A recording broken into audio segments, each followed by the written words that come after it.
नमस्कार साथियों, मैं तुल भारत और आज हम आपका DSSB PGT पॉलिटिकल साइंस का जो एग्ज़ाम होने वाला है उसके लिए हम मॉक टेस्ट करने जा रहे हैं। तो जो DSSB PGT पॉलिटिकल साइंस है वह ये वाला जो क्वेश्चन आंसर सेट जो आप करने जा रहे हैं अभी हमारे साथ में जो हम लोग लगाएंगे, एक मॉक टेस्ट है। इसका आपको TGT और PGT दोनों में फ़ायदा होगा। दूसरा GIC लेक्चर पॉलिटिकल साइंस का जो लेक्चरर का जो पोस्ट है, आपको पता है यूपी के अंदर निकला हुआ है और यूपी TGT PGT जिन लोगों ने भर रखा है उनके लिए भी हेल्पफुल होगा। दूसरा UGC नेट JRF के लिए भी इसी प्रकार से क्वेश्चन आते हैं, क्योंकि PGT पॉलिटिकल साइंस नेट के लेवल का ही होता है, आप लोगों को पता जो लोग तैयारी कर रहे हैं। तो शॉर्ट टाइम में बहुत जरूरी है कि हम ज्यादा से ज्यादा क्वेश्चन आंसर का प्रैक्टिस करें। उसके लिए बहुत जरूरी है कि हम मॉक टेस्ट लगाएं और हम देखें कि हमारा कितना जल्दी क्वेश्चन सही हो रहा है। आपको पता है कि 300 क्वेश्चन आने हैं आपको 3 घंटे में, 3 आवर्स में, और 200 क्वेश्चन आपको 2 घंटे में आपके सब्जेक्ट के आएंगे पॉलिटिकल साइंस के। ठीक है, तो इसको आप करना बहुत जरूरी है। इससे पहले हम लोगों ने दो मॉक टेस्ट कर लिए हैं, जिसमें हमने काफी सारे क्वेश्चन करे हैं, तो आप उसको देख सकते हैं चैनल के ऊपर। और DSSB PGT पॉलिटिकल साइंस जो 2015 का क्वेश्चन पेपर है उसके भी हमने काफी सारे क्वेश्चन साथ में ये किए हैं विद डेफिनेशन।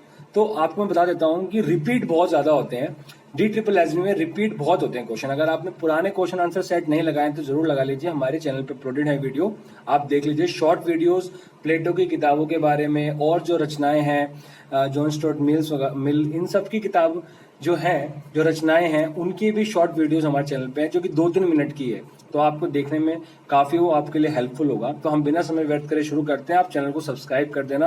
अगर आपको वीडियो वर्थफुल लगती है, आपके उपयोगी है, तो बताइएगा कैसी बनी है और दोस्तों तक भी पहुंचाइएगा। तो पहला जो प्रश्न है कि लेनिन इस निष्कर्ष पर पहुंचे कि पूंजीवाद का बिखराव आरंभ होगा, मतलब पूंजीवाद का जो बिखराव होगा वो कब आरंभ होगा। तो औद्योगिक केंद्र में, जराशाही रूस में, औपनिवेशिक परिधि में या संयुक्त राज्य अमेरिका में। तो लेनिन का विचार है कि पूंजीवाद का बिखराव औपनिवेशिक परिधि में आरंभ होगा। ठीक है, जो आपको यहाँ पे उत्तर मिल गया है। उसने अपने साम्राज्यवादी सिद्धांत में कहा है कि साम्राज्यवाद पूंजीवाद का अंतिम चरण है, अर्थात साम्राज्यवाद जो होगा वह पूंजीवाद का अंतिम चरण है जिसकी परिणति युद्ध में होगी, युद्ध के कारण ऐसा होगा। लेनिन मार्क्स के इस विचार से सहमत है। लेनिन मानते हैं मार्क्स के इस वाले विचार को कि पूंजीवाद के विकास के साथ साथ जो पूंजी का अधिक से अधिक केंद्रीकरण होने लगता है, तो आपको पता ही है अविकसित देशों में ये बात विशेष रूप से देखी जा सकती है और यही पूंजीवाद का एकाधिकार स्थिति कहलाती है। अपने आर्थिक हितों की सुरक्षा के लिए ये उद्योगपति अपना एक प्रभाव क्षेत्र स्थापित कर लेते हैं। स्वयं लेनिन के शब्दों में, तो स्वयं लेनिन बोलते हैं कि साम्राज्यवाद पूंजीवाद के विकास की वह अवस्था है जिसमें एकाधिकार और वित्तीय पूंजी सर्वोपरि प्रभाव प्राप्त कर लेती है और अंतरराष्ट्रीय ट्रस्ट संसार का विभाजन प्रारंभ कर देता है। तो जैसे जैसे पूंजीवाद का प्रभाव बढ़ेगा वैसे वैसे ही युद्ध की स्थिति आने लग जाएगी और वैसे आप देखेंगे कि साम्राज्यवाद का उदय हो जाएगा। तो पूंजीवाद का जो बिखराव होने का जो आरंभ है वह औपनिवेशिक परिधि में है लेनिन के अनुसार।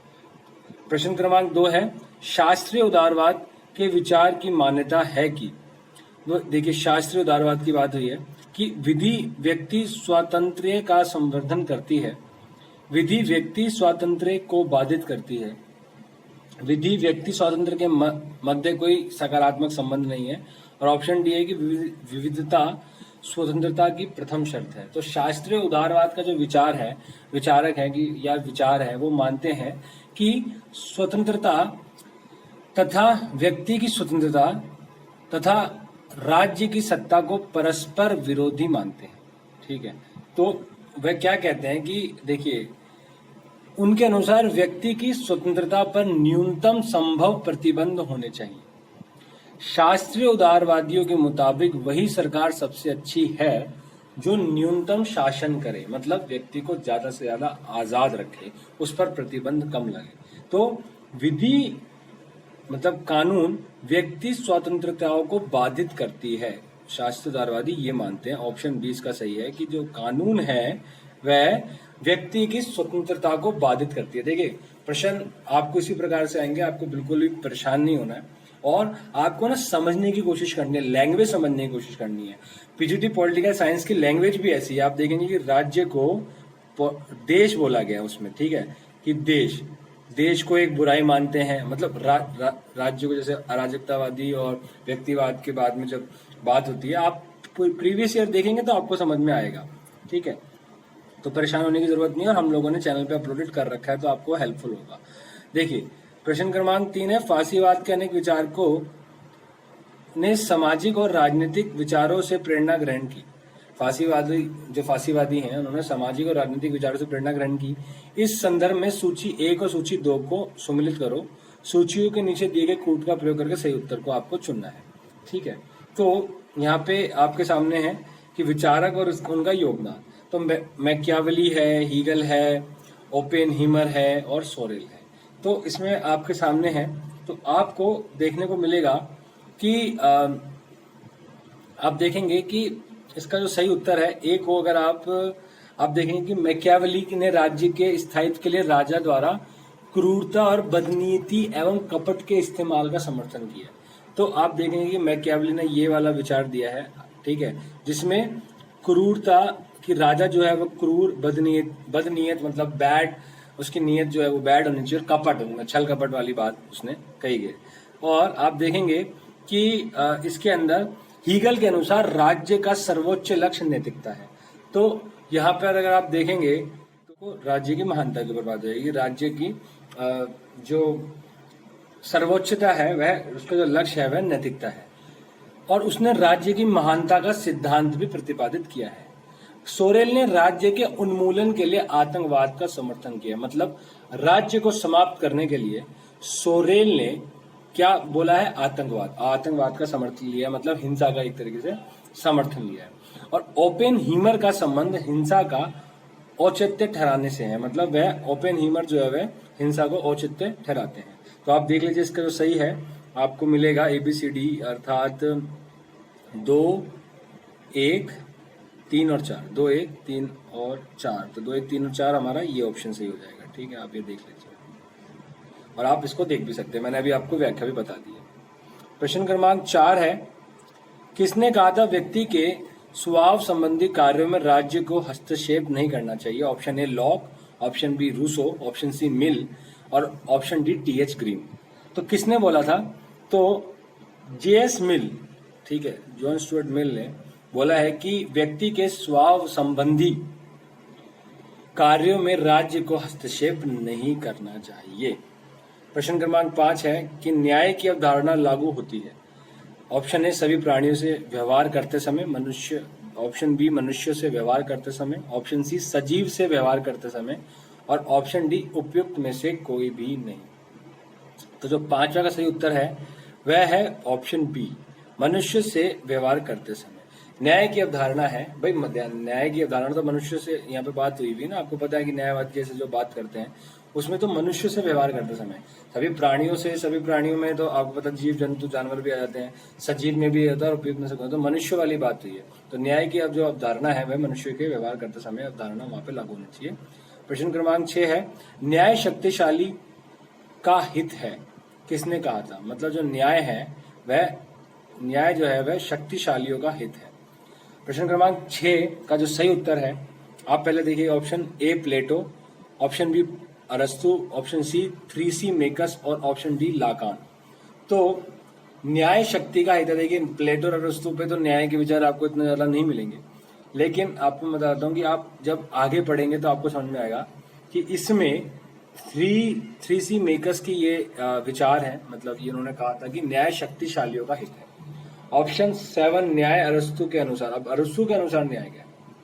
सामाजिक न्याय है, दार्शनिकों का शासन है, शिक्षा प्रणाली है या मध्यम वर्ग का अनुसरण है। तो ऑप्शन जो क्वेश्चन क्रमांक 7 है उसका न्याय अरस्तु के अनुसार, अरस्तु के अनुसार जो न्याय है वह है मध्यम वर्ग का अनुसरण, मध्यम मार्ग का अनुसरण, में वर्ग मेरे मुंह से निकल गया, मध्यम मार्ग का अनुसरण अरस्तु के लिए न्याय है, ठीक है। अरिस्टोटल के लिए मध्यम मार्ग का अनुसरण ही न्याय है।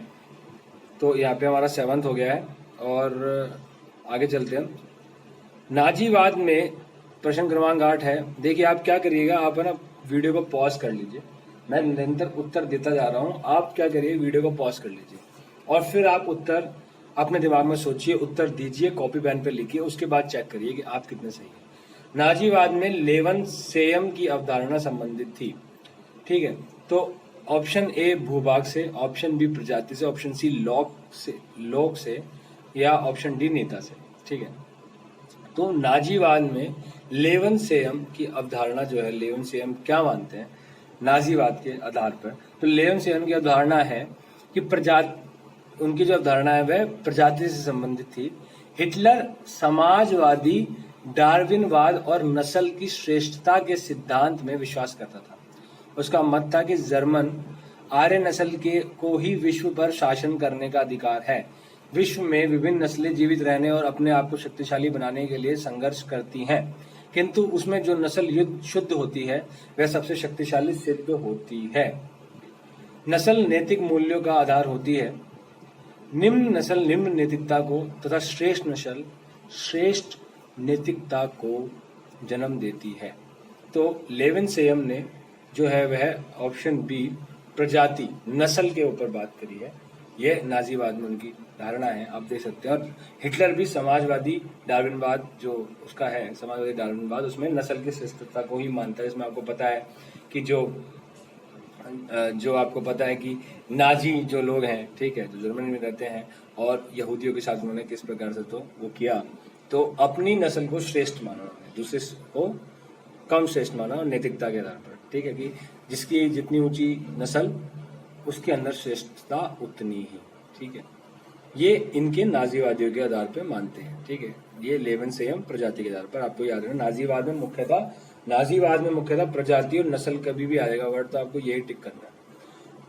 प्रश्न क्रमांक 9 है, 20वीं शताब्दी में स्वतंत्रता के नकारात्मक दृष्टिकोण के अग्रतम प्रतिपादकों में एक है। Option A Isaiah Berlin, option B C B Macpherson, option G John Rawls और ऑप्शन डी चार्ल्स टेलर। तो प्रश्न क्रमांक 9 जो है, 20वीं सदी में स्वतंत्रता के नकारात्मक दृष्टिकोण के अग्रतम प्रतिपादक में जो है वह है ऑप्शन ए, जिसमें आपको इशिया बर्लिन, ठीक है, बर्लिन की आपको बात देखने को मिलेगी, जिसमें समकालीन उदारवादी विचारकों में से इसाया बर्लिन ने कहा है कि राज्य केवल व्यक्ति की नकारात्मक स्वतंत्रता की रक्षा कर सकता है, सकारात्मक स्वतंत्रता की रक्षा करने राज्य के कार्यक्षेत्र में नहीं आता है। ठीक है, तो राज्य जो है वो सिर्फ नकारात्मक स्वतंत्रता की रक्षा कर सकता है मनुष्य के। ये 20वीं सदी के, जो आपको पता है 20वीं सदी जो इससे पहले की जो सदी थी 1901 से लेके 2000 तक, उसके अंदर जो सबसे ज्यादा नकारात्मक दृष्टिकोण के अग्रतम प्रतिपादक थे वो इशाया बर्लिन थे। प्रश्न क्रमांक 10 है कि बाध्य स्वतंत्रता की धारणा का सर्वप्रथम प्रतिपादन किया था। तो स्वतंत्रता की बात आ गई है। अभी option A Hobbes, option B Locke, option C Rousseau और ऑप्शन डी टीएच ग्रीन ने किसने किया? तो बाध्य स्वतंत्रता की अवधारणा रूसो ने बाध्य स्वतंत्रता की अवधारणा का प्रतिपादन किया था अपने ग्रंथ सोशल कॉन्ट्रैक्ट। आपको पता है कि सोशल कॉन्ट्रैक्ट जो रूसो का ग्रंथ है, मतलब आप या तो कॉन्ट्रैक्ट, ठीक है, तो सोशल कॉन्ट्रैक्ट में उसने लिखा है स्वतंत्रता मानव का परम आंतरिक तत्व है। रूसो स्वतंत्रता का अर्थ स्वतंत्रता या मनमाना कार्य करने की आजादी से नहीं लेता। जो स्वच्छंदता है, आप मानते हैं कि मनमाने ढंग से कार्य करना, उससे नहीं लेता। वह समाज द्वारा सामान्य हित की दृष्टि से बनाए गए नियमों का पालन व्यक्ति को अवश्य करना चाहिए। उसके विरुद्ध किया गया आचरण सामान्य इच्छा की अवहेलना करना होगा, जो स्वतंत्रता नहीं है। उच्छृंखलिक होगा, जो स्वतंत्रता को राज्य प्रदत्त नागरिक अधिकार मानता है। ठीक है, तो आपको पता है कि सामान्य इच्छा की बात की है रूसो ने, और उसके अंदर सबकी, मतलब पहले तो अपने मतलब समाज की इच्छा को वह मानता है, तो बाध्य स्वतंत्रता को वह उसका समर्थन करते हैं और सोशल कॉन्ट्रैक्ट में उन्होंने ये लिखा भी। प्रश्न क्रमांक 11 है, निम्न में से कौन से आर्थिक न्याय को बढ़ावा देगा? मुक्त व्यापार की नीति, एकाधिकार का होना, श्रेणीबद्ध करारोपण व्यवस्था और प्रोत्साहन देने की नीति। तो आप समझ ही गए होंगे कि निम्न में से कौन आर्थिक न्याय को, देखिए यहाँ पे ना आपको बहुत ध्यान रखना है, यहाँ पे आर्थिक न्याय की बात होती है, आर्थिक व्यापार को बढ़ावा देने की नहीं। अगर आप ऐसे आर्थिक व्यापार समझ लेंगे तो आप बोलेंगे मुक्त व्यापार की नीति, नहीं। आपको ये ध्यान रखना है कि आर्थिक न्याय का अर्थ आता है कि अमीर और गरीब की खाई को कम करना, ठीक है, इस प्रकार से ताकि उनको ज्यादा से ज्यादा समानता उनको मिल सके, ठीक है। समानता के भाव से तो न्याय मिलेगा हमें।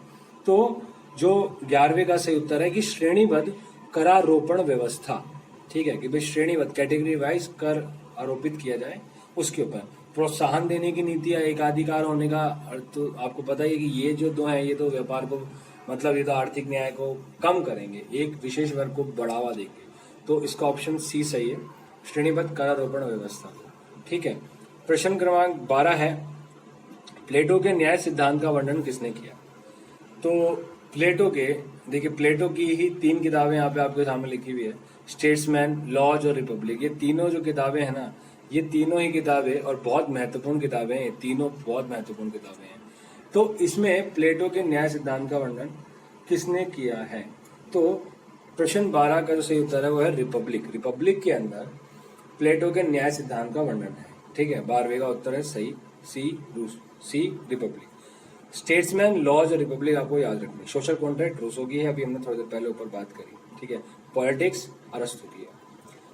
प्रश्न क्रमांक 13, सामाजिक न्याय का तात्पर्य है कि ऑप्शन ए सभी को समाज में राजनीतिक अधिकार प्राप्त हो, सभी को समान अधिकार प्राप्त हो, सभी को धार्मिक स्वतंत्रता का अधिकार प्राप्त हो, सभी प्रकार की विषमताएं, जाति, रंग, व्यवसाय, लिंग आदि पर आधारित सुविधाएं समाप्त कर दी जाए। तो आप सोचिए इस सामाजिक न्याय का तात्पर्य क्या है? राजनीतिक अधिकार प्राप्त से है, समान अधिकार, समानता के अधिकार से है कि भाई सबको समान अधिकार प्राप्त हो, धार्मिक स्वतंत्रता के आधार पर है, या सभी प्रकार की विषमताएं, मतलब हर प्रकार की भेदभाव, चाहे वो जाति है, रंग है, व्यवसाय है, लिंग है, मतलब इन सब के आधार पर आधारित सुविधाएं जो है वह समाप्त कर दी जाए, मतलब विशेषाधिकार समाप्त की जाए। तो सामाजिक न्याय का सही उत्तर है वह डी है इसका, कि जो ऐसी विषमताएं जिससे इनके आधारित जो सुविधाएं हैं जो विशेष लोगों को दी जाती है वह समाप्त कर दी जाए। प्रश्न क्रमांक 14, कौटिल्य ने राज्य का प्राण माना है राजा एवं मंत्री को, राजस्व प्रणाली को, पुलिस व्यवस्था को या न्याय प्रणाली को? तो राजा एवं मंत्री या राजस्व प्रणाली या पुलिस व्यवस्था को नहीं माना है, कौटिल्य ने भी राज्य का प्राण जो है वह उसकी न्याय प्रणाली को माना है। क्या माना है? न्याय प्रणाली को माना है। ऑप्शन इसका डी जो है वह करेक्ट है कि कौटिल्य ने राज्य का जो प्राण है वह न्याय प्रणाली को माना है। प्रश्न क्रमांक 15, व्यवहारवाद के सिद्धांत की दृष्टि में राजनीतिक विकास संरक्षण में शामिल नहीं है। तो व्यवहारवाद के सिद्धांत में की दृष्टि में राजनीतिक विकास संरक्षण में शामिल नहीं है क्योंकि लोकप्रिय शासन युक्त क्षमता, ऑप्शन ए, ऑप्शन बी दक्षता युक्त सामर्थ्य, ऑप्शन सी विशेषज्ञता युक्त विभेदीकरण और ऑप्शन डी एकता युक्त समरूपता। व्यवहारवाद के सिद्धांत की दृष्टि में राजनीतिक विकास संरक्षण में शामिल नहीं है। व्यवहारवाद का जो सिद्धांत है उसकी दृष्टि में राजनीतिक विकास के संरक्षण में कौन सी शामिल नहीं है? इसमें 4 में से 3 तो शामिल होगी और 1 शामिल नहीं होगी। देखिए, तो अब आप यहाँ पे देखेंगे कि जो 15वां है उसका जो ऑप्शन डी है जिसमें एकता युक्त समरूपता की बात है, ये इसका सही ऑप्शन है कि व्यवहारवाद दृष्टिकोण एकता युक्त समरूपता को राजनीतिक विकास संरक्षण में शामिल नहीं करता। मानव व्यवहार को अपने अध्ययन, अवलोकन, व्याख्या, निष्कर्ष आदि का आधार मानने की पद्धति या दृष्टिकोण को व्यवहारवाद कहा जाता है। मतलब जो मानव है उसके व्यवहार को अपने अध्ययन, अवलोकन, ये व्याख्या, निष्कर्ष आदि का आधार मानने की जो पद्धति होती है ना, मतलब जो उनके व्यवहार का जो विकास की जो पद्धति है उसमें अवलोकन, व्याख्या वगैरह है, वह व्यवहारवाद कहलाया जाता है। और व्यापक दृष्टि से व्यवहारवादी विज्ञान के अंतर्गत मानव के वैज्ञानिक बोध से संबंधित प्रत्येक प्रकार का सामाजिक अनुसंधान आ जाता है। तो विज्ञान पे ज्यादा ध्यान देते हैं। व्यवहारवादी है ना भैया, व्यवहार पे ध्यान देते हैं, ठीक है, प्रैक्टिकल है, वैज्ञानिक आधार है। तो एकता युक्त समरूपता जो है वह राजनीतिक विकास संरक्षण में शामिल नहीं है।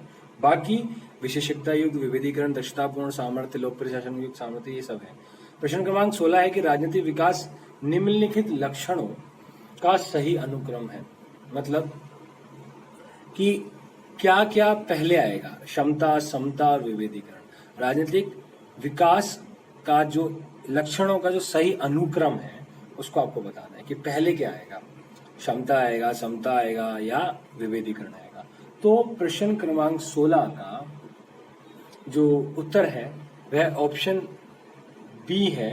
ठीक है, आपके सामने कि सबसे पहले आएगा समानता, समता।